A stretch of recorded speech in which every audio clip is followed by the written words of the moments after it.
അസ്സലാമു അലൈക്കും വറഹ്മത്തുള്ളാഹി വബറകാതുഹു. പ്രിയപ്പെട്ട മദനിയം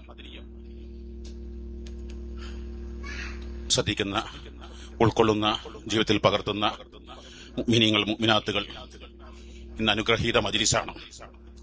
ഒന്ന് റബീഉൽ അവ്വൽ 1-ാം രാവാണ്. 2 വെള്ളിയാഴ്ച രാവാണ്.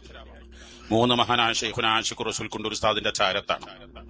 4 കോടിക്കണക്കിന് ആളുകളിലേക്ക് ഹിദായത്തിന്റെ സന്ദേശം എത്തിച്ച മദനിയം പ്രോഗ്രാമിലാണ്.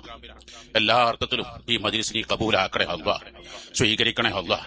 ഇതിന് നേതൃത്വം നൽകുന്ന പ്രിയപ്പെട്ട അബ്ദുൽ ലത്തീഫ് സഖാഫി ഉസ്താദ് കാന്തപുരം, റബ്ബേ അവരുടെ ഭാര്യ, മക്കൾ, ഉസ്താദുമാർ, മുഹിബ്ബീങ്ങൾ, ആശിഖീങ്ങൾ എല്ലാവരിലും നീ ഖൈറു ബറക്കത്ത് നൽകണേ അല്ലാഹ്. റബീഉൽ അവ്വൽ 1 പിറന്നു.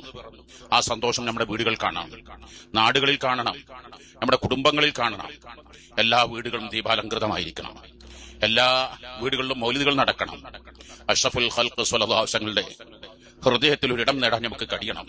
അവിടുത്തെ ശഫാഅത്ത് നമുക്ക് ലഭിക്കണം. അവിടുന്ന് ഭയാനകരമായ രംഗങ്ങളെല്ലാം നമ്മളെ രക്ഷപ്പെടുത്തണം. ധാരാളം മുഅ്മിനീങ്ങൾ, മുഅ്മിനാത്തുകൾ ദുആ ചെയ്യുക. റബീഉൽ അവ്വൽ 42 കൊല്ലം മുമ്പ് വിരീതൻ മലപ്പുറം മേൽമുറി സ്വലാത്ത് നഗറിൽ കോണമ്പാറ മസ്ജിദുന്നൂറിലെത്തി അന്ന് തൊട്ട് തുടങ്ങിയതാണ് റബീഉൽ അവ്വൽ 1 തൊട്ട് മൗലിദ്. 12-ാം രാവ് സുബഹിയുടെ സമയത്തുള്ള മൗലിദ്, തഹജ്ജുദിന്റെ സമയത്ത് വലിയ ഇജാബത്ത് കിട്ടാൻ എല്ലാ ദിവസങ്ങളും കാരണം അഷ്റഫുൽ ഖൽഖ് സ്വല്ലല്ലാഹു അലൈഹി വസല്ലം ജനിച്ച സമയമായതുകൊണ്ടാണ്. അത് റബീഉൽ അവ്വൽ ആകുമ്പോൾ വലിയ ഇജാബത്തായിരിക്കും. 12-ാം രാവ് ആകുമ്പോ അതിന് ഇജാബത്ത് എത്രയെന്ന് പറയേണ്ടതില്ലല്ലോ. ജനിച്ച മാസം, ജനിച്ച രാവ്, ജനിച്ച സമയം, കൊല്ലത്തിൽ 355 ദിവസങ്ങളും ദുആക്ക് ഇജാബത്ത്. അത് റബീഉൽ അവ്വൽ ആകുമ്പോ വലിയ ഇജാബത്തായിരിക്കും.